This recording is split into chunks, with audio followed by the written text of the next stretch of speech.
नमस्कार भैया बहनों, आज की संस्कृत कक्षा में आप सभी का स्वागत है।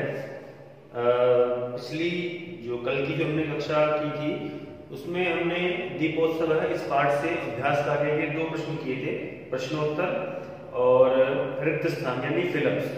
आज हम इस पाठ के जो बचे हुए अभ्यास कार्य के जो बाकी 2 क्वेश्चन है वो करेंगे।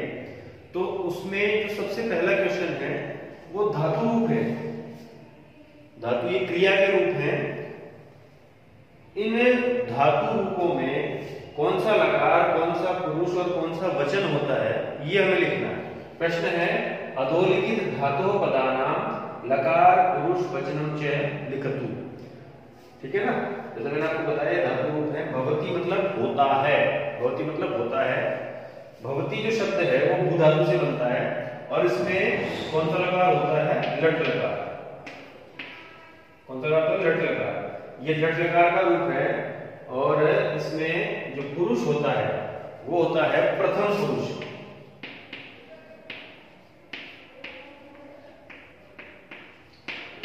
पुरुष यानी पर्सन। जैसे इंग्लिश में आपने पढ़ा होगा first person, second person, third person होता है, ऐसे ही संस्कृत में प्रथम पुरुष, मध्यम पुरुष और उत्तम पुरुष होता है। तो ये प्रथम पुरुष का शब्द है भवती, लट लकार है और इसमें वचन है एक वचन। ठीक है जी। इसके बाद सेकंड है आगच्छत। आगच्छत मैंने आया, है ना। आया यानी भूतकाल में आया, है ना। यानी कोई पास्ट टेंस का ये जो धातु रूप है ये पास्ट टेंस का है और पास्ट टेंस में संस्कृत में भूतकाल में जो लकार होता है वो होता है लंग लकार। यहां ये इस प्रकार से हमें बनता है हलंत। ये भी जो है प्रथम पुरुष का ही रूप है और वचन भी इसमें एक वचन ही है। इसके बाद तीसरा शब्द है कुर्वन्ति। कुर्वन्ति मैंने करते हैं। बोलने से ही आपको समझ में आ रहा होगा करते हैं यानी बहुत सारे लोग हैं जो कुछ काम कर रहे हैं, करते हैं, तो यानी बहुवचन हो गया। सीधी बात है कि वचन कौन सा हो गया? बहुवचन।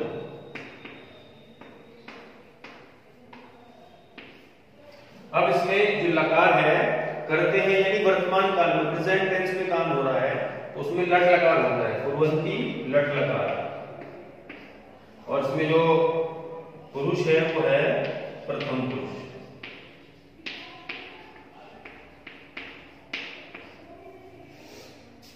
इसके बाद जो अगला जो शब्द है वो है अकुर्वन।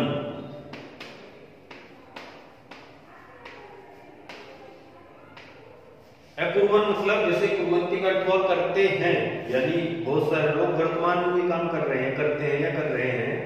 अकुर्वन मतलब किया और बहुवचन में किया। इसका एक वचन का रूप बनेगा अकरोत, द्विवचन में अकुरुता और बहुवचन में अकुर्वन। पास्ट टेंस का है, पास्ट टेंस में लंग लकार होता है, लंग लकार। पुरुष है इसमें प्रथम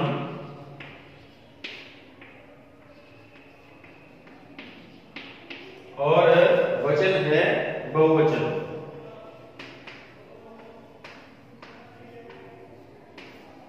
इसके बाद अगला जो है सज्जयंती। अगली जो धातु है सज्जा करने के अर्थ में आती है। हमने पाठ की हिंदी जब पढ़ी तब हमने पढ़ा भी था। सज्जयंती सजाते हैं या सज्जा करते हैं। अब इसमें भी सजाते हैं यानी बहुवचन का रूप है, वचन तो बहुवचन हो गया। अब चूंकि सजाते हैं या सजा रहे हैं ये वर्तमान काल का हुआ शब्द और वर्तमान काल में जो लकार होता है वो होता है लट लकार। लट लकार प्रथम पुरुष और जो इसमें वचन हुआ वो हुआ बहुवचन।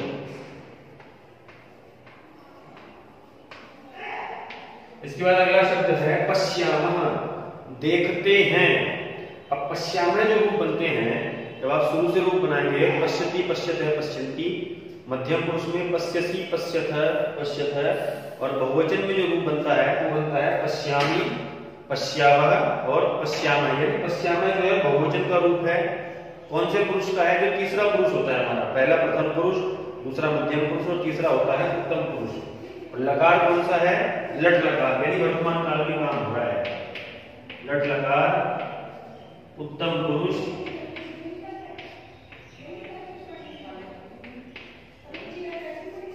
और बहुवचन। इसके बाद अगला जो शब्द है वो है भवन्ति। आपने जो पहला शब्द पढ़ा था वो था भवति। भवति माने होता है और भवन्ति माने होते हैं, यानी ये इसी का बहुवचन हो गया। तो लकार तो सेम ही रहेगा, लट लकार। पुरुष भी सेम रहेगा क्योंकि प्रथम पुरुष का ही ये शब्द है। और जो वचन है, अब वचन चेंज हो जाएगा। यहाँ एक वचन था, अब होते हैं बहुवचन हो गया।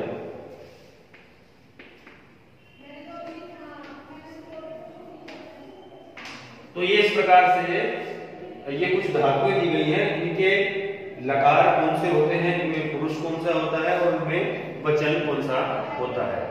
अगला प्रश्न है अधोलिखित पदानाम विभक्ति वचनम च लिखतु। इससे पहले के प्रश्न में हमने धातु रूप पढ़े थे। धातु शब्द थे, धातु रूपों के पद थे, शब्द थे जिनके हमने लकार, पुरुष और वचन लिखे थे। यहाँ शब्द रूप हैं जिनके हमें विभक्ति और वचन बताने हैं। मैंने आपको कारक, विभक्ति और वचन पढ़ाए थे, उनके विभक्ति चिन्ह। तो ये शब्द रूप हैं जिनके हमको विभक्ति और वचन बताने हैं। विभक्ति मैंने आपको बताया प्रथमा, द्वितीय, तृतीय, चतुर्थी, पंचमी, षष्ठी, सप्तमी, यहाँ तक की विभक्तियां होती हैं। और फिर उनमें कौन सा वचन है। जैसे पहला जो शब्द है भारतवर्षे, भारतवर्षे यानी भारतवर्ष में। अब आप पहचान चिन्ह देखेंगे जब, तो अधिकरण कारक में और पर पहचान चिन्ह होता है और अधिकरण कारक की विभक्ति होती है सप्तमी। यानी भारतवर्ष शब्द में कौन सी विभक्ति है? सप्तमी।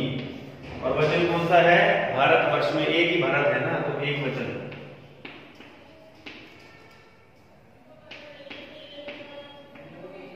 एक वचन।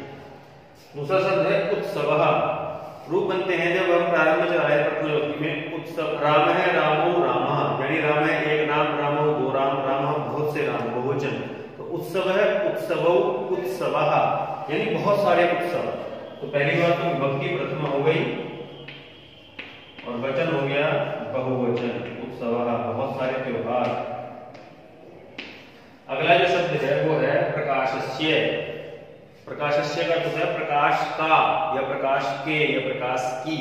तो जो हम संबंध कारक पढ़ते हैं उसका जो पहचान चिन्ह होता है वो विभक्ति चिन्ह होता है का, के, की। और संबंध कारक की विभक्ति होती है षष्ठी। तो प्रकाशस्य शब्द में विभक्ति हुई षष्ठी और वचन हुआ एक वचन।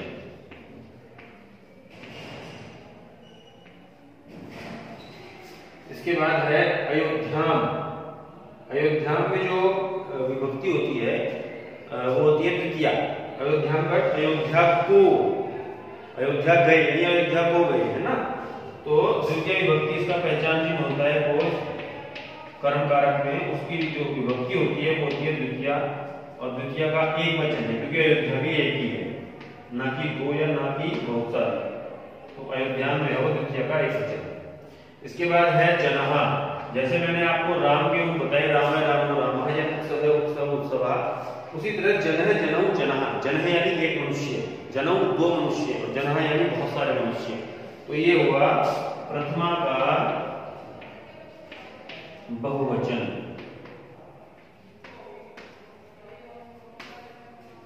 इसके बाद है अनेन। अनेन मतलब इससे या इसके द्वारा।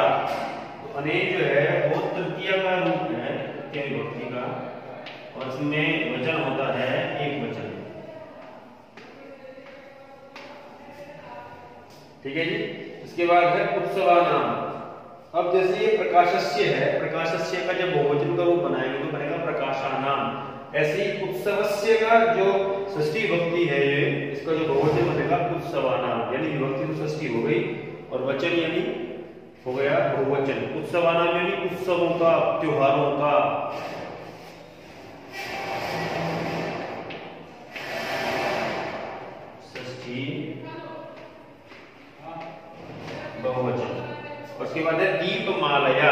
जैसे ही अनेन तृतीया का रूप है, ऐसे ही दीपमालया, क्योंकि जो माला है वो स्त्रीलिंग का रूप है, उसके रूप इसी तरीके लता से बनेगा लतया, रमा से रमया, माला से मालया, तो दीपमालया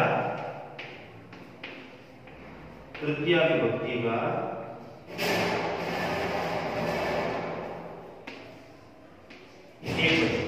इस प्रकार ये जो है हमने धातु रूप और इस वाले प्रश्न में हमने शब्द रूप किए हैं ना, इनकी विभक्ति और वचन लिखे हैं।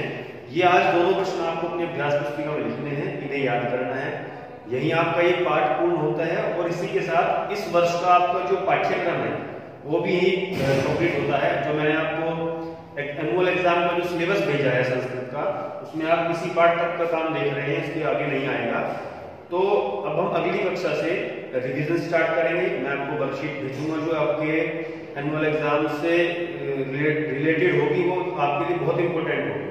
तो अगली बार से हम उसकी प्रैक्टिस करेंगे, रिवीजन करेंगे। आपको इन अभ्यास पुस्तिका में लिखना है। नमस्कार, आपका दिन शुभ हो।